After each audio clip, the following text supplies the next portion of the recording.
जय हिंद साथियों, PCS strategy के इस ऑनलाइन प्लेटफॉर्म पे मैं अवनीश सिंह आप सभी का स्वागत करता हूं।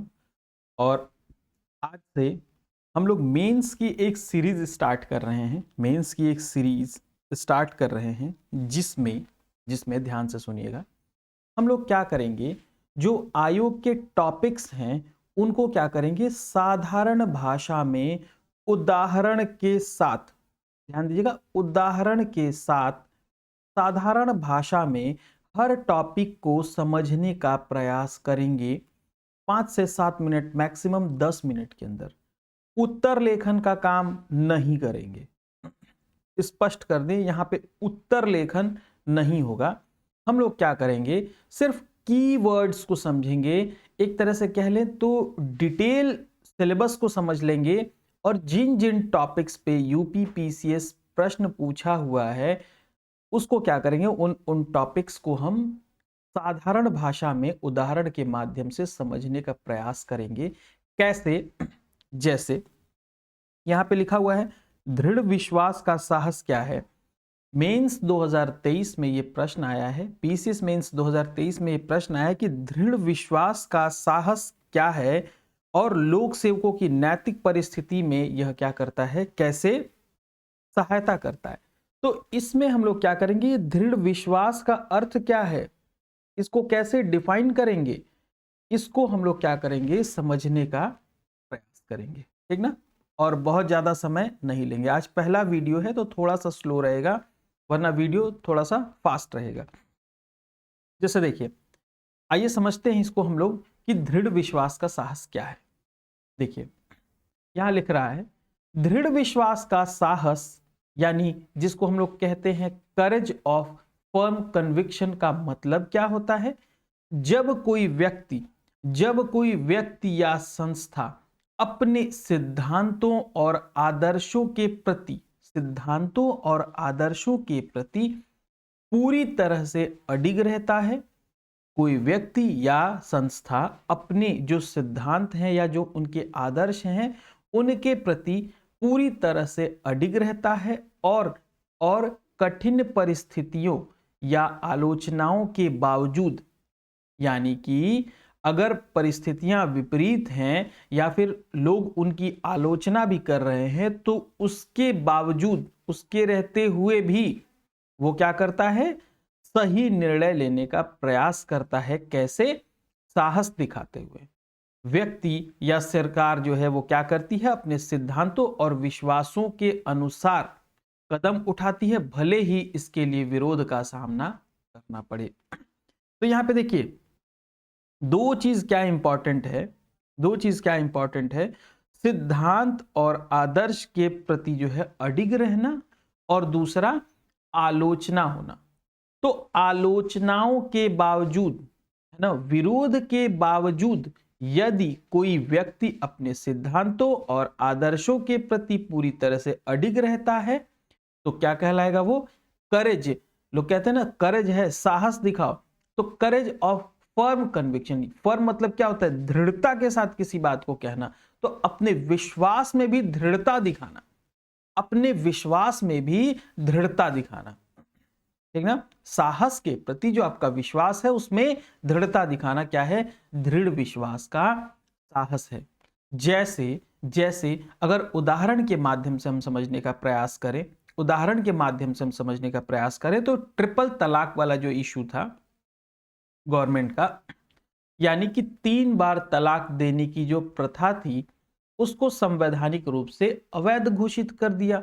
इस फैसले का उद्देश्य क्या था, मुस्लिम महिलाओं के अधिकारों की रक्षा करना। क्या था, मुस्लिम जो महिलाएं थी उनके अधिकारों की रक्षा करना। और इसके लिए क्या हुआ कि विरोध चलता आ रहा था पहले से भी, और उसके बाद भी काफी विरोध हुआ।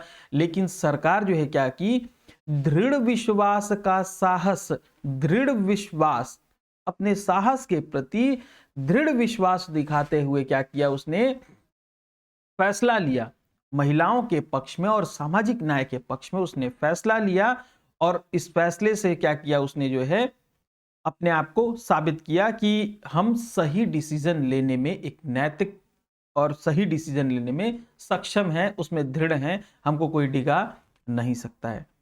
अगर हम दूसरा उदाहरण लें, है ना, अगर हमारे मित्रों को ये उदाहरण नहीं समझ में आया तो अगर हम दूसरा उदाहरण भी लें, हालांकि समझ में जरूर आ गया होगा, लेकिन अगर 2-3 उदाहरण हो जाएगा तो हमारा जो है उदाहरण भी उतना ही दृढ़ हो जाएगा। क्लियर?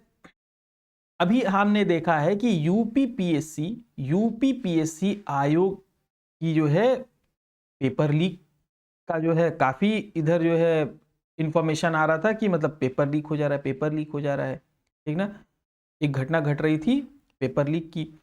आयोग ने क्या किया, अपने जो परीक्षा प्रणाली है उसमें बदलाव न करते हुए सुधार किया। बदलाव नहीं किया, क्या किया, सुधार किया उसमें ठीक ना। और सुधार करके दिखाया कि हम इसी प्रणाली के तहत कैसे परीक्षा करा लेंगे और पेपर लीक करने की किसी की हैसियत नहीं होगी। तो दृढ़ विश्वास का साहस उसने दिखाया और इस साहस में उसने क्या किया, बायोमेट्रिक सत्यापन करवाया लोगों का और सीसीटीवी निगरानी के जरिए लोगों को क्या किया, लोगों पे निगरानी रखी उसने और अपने पेपर को, अपनी परीक्षा को सुचारू रूप से कराकर उसने क्या किया, दृढ़ विश्वास का साहस दिखाया, है ना। और जिसका रिजल्ट सबके सामने है ना। तो ये 2 उदाहरण थे हमारे किसके लिए, दृढ़ विश्वास के, साहस के लिए। तो ऐसे ही छोटे छोटे वीडियोस के माध्यम से हम एक एक कीवर्ड्स को समझते हुए चलेंगे आगे। जैसे आइए बहुत सारे मॉरल इनसाइट क्या है, जैसे पूछ रहे थे मॉरल इनसाइट क्या है, कभी जिसको हिंदी में हम लोग कहते हैं नैतिक अंतर्दृष्टि। तो मॉरल इनसाइट क्या है, इसको उदाहरण से समझने का प्रयास करेंगे। फिर क्या है वैल्यूज, मूल्य क्या है, ऐसे कैसे आप इसको डिफाइन करेंगे, मूल्य क्या है, ठीक ना। फिर इंटरनेशनल एथिक्स, अंतरराष्ट्रीय क्या कहते हैं इसको, अंतरराष्ट्रीय नीति शास्त्र, इंटरनेशनल एथिक्स क्या है, इसको समझने का प्रयास करेंगे। पारदर्शिता, कंसीलमेंट ऑफ इंफॉर्मेशन, यानी कि सूचना का छिपाव क्या है, सूचना का छिपाव क्या है, कंसीलमेंट ऑफ इंफॉर्मेशन ये क्या है। अभिवृत्ति, अभिवृत्ति निर्माण यानी एटीट्यूड फॉर्मेशन क्या है ना। एटीट्यूड, बहुत एटीट्यूड दिखाते हो, तो कोई कहता है कि बहुत अभिवृत्ति दिखाते हो, तो आखिर इसको कैसे डिफाइन करेंगे, इसको समझेंगे हम लोग उदाहरण के माध्यम से। तो इस तरह के कीवर्ड्स हम लोग अगर समझ लेंगे तो हमारा उत्तर लेखन का आधा काम तो हमारा हो जाएगा। हमको अगर कॉन्सेप्ट समझ में आ गया तो आंसर अगर नहीं भी याद है ना, तो हम क्या करेंगे, उसको हम लिख सकते हैं, हम उसको क्या कर सकते हैं, लिख सकते हैं, ठीक ना। लेकिन सपोज कीजिए ये तो बहुत बड़ा है, ये तो बहुत बड़ा है, इतना बड़ा तो आप इंट्रोडक्शन लिखेंगे नहीं, इतना बड़ा। इंट्रोडक्शन में हमेशा एकेडमिक कीवर्ड्स जरूर इस्तेमाल करें, ठीक ना, जिनसे कि आपके सेंटेंसेस जो है वो वर्ड्स में समा जाएं, सेंटेंसेस जो है वो क्या करें, एक शब्द में समा जाए। जैसे सपोज कीजिए इसका इंट्रोडक्शन हमें अगर लिखना है, इसको अगर डिफाइन करना है अगर हमको, तो हम इस तरह से भी कर सकते हैं कि दृढ़ विश्वास, जो दृढ़ विश्वास है वो क्या है, दृढ़ विश्वास का साहस, वह साहस है जिसमें विचारधारात्मक स्थिरता को बनाए रखने के लिए क्या किया जाता है, बनाए रखा जाता है। इसमें विचारात्मक स्थिरता, यह आपका कीवर्ड हो गया, विचारात्मक स्थिरता क्या हो गया, आपका कीवर्ड हो गया। इसको बनाए रखा जाता है और विरोध के बावजूद लचीलापन दर्शाते हुए नैतिक और सामाजिक सिद्धांतों के प्रति अडिग प्रतिबद्धता क्या किया जाता है, दिखाया जाता है। अडिग प्रतिबद्धता क्या की जाती है, दिखाई जाती है ना। और उसके साथ निर्णय लिया जाता है। तो कुछ कीवर्ड्स हैं, इनका इस्तेमाल करते हुए अगर आप इंट्रोडक्शन लिखेंगे अपना, तो वो मार्क्स फेच करने में थोड़ी सी आसानी होती है, ठीक ना। तो ये हमने हिंदी वालों को बता दिया, इंग्लिश वाले भी समझ लें, ये बाइलिंगुअल में रहेगा ये लेक्चर, ठीक ना, बाइलिंगुअल रहेगा ये लेक्चर। तो courage of firm conviction means when an individual or institution remains completely steadfast in their principles and ideals, making the right decision despite difficult circumstances or criticism. What is the main thing here we have to define? What is the concept, what is the key word here which we have to define is the circumstance or criticism. The key word here is the despite of circumstances or criticism, we have to firm on our conviction with courage, with involving courage. That's known as courage of firm conviction. I repeat it, when an individual or institution remains completely steadfast in the principle and ideals. It means, what is the principle and what is the ideals? Do you know? Please comment in the inbox and tell me what do you understand by the principles and ideals. And after that, it shows that the person or government take steps according to the principles and belief even if they face opposition. In spite of facing opposition, people have to take their decision according to the principles and belief. Correct?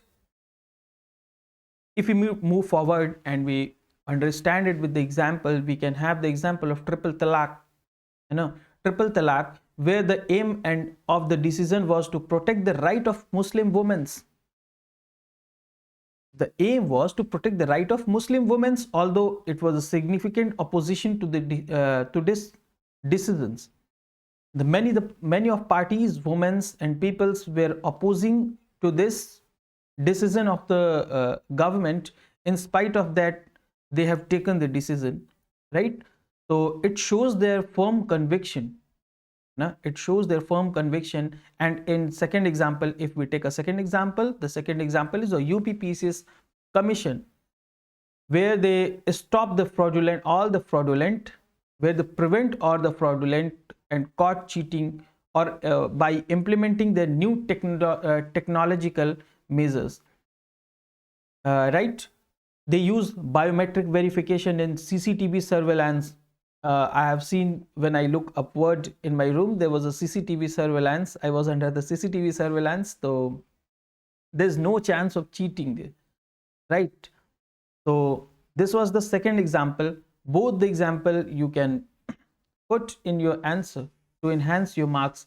Suppose you may have the example like this also, ki some students are playing in the playground and one cheated and second was thinking that it's not good. He told him ki not to do like this, and play in fair manner. But this kind of example will not give you the marks. You cannot fetch the marks by this kind of example. You will have to give the example by fact, by good facts. You will have to summarize your answer with the good facts to fetch extra marks, right? So if we can introduce it, if examiner is asking to introduce it or define it in this courage of conviction, so we can say that courage of firm conviction is the fortitude. What is it? It is the fortitude to uphold ideological consistency. Ideological consistency is the key word which you have to use in your definition. Demonstrating resilience against antagonism.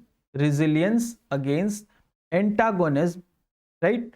While maintaining unwavering adherence to ethical and moral principle in the decision making. What do you mean by here antagonism?